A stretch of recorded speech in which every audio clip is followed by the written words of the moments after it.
Falja 4 recateve para yatsis në rregulla. Nuk quhet bidat ajo. Ndash fali 2, ndash 4, ndash hiç. Por ato recate nuk e kanë vlerën e seneteve tjera para farzeve. Nuk e kanë vlerën e senetet para qindis, nuk e kanë vlerën e senetet para drekës, nuk e kanë vlerën e senetet para sabahut e as para yatsis. Tamam? Pas yatsis. Nuk e kam vlerën e namazeve senetet tjera. Por në gjithë, nëse falë 2 recate në rregull. Nëse falë edhe 4 në rregull, edhe hiç s'prish punë. Tash 2 recate, ndash bën një senet, ndash bën një tehiyetul mesxhid, kur shkesh xhami para yatsis, ndash bën një jetë.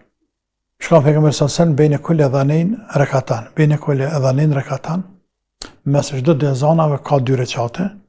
E që bie ezani dhe kametin 2 ezana quhen 2 recate. Pra ka bazë për 2 recate. Nuk quhet bidat kjo punë. Po të ndash fal, ndash mos e fal.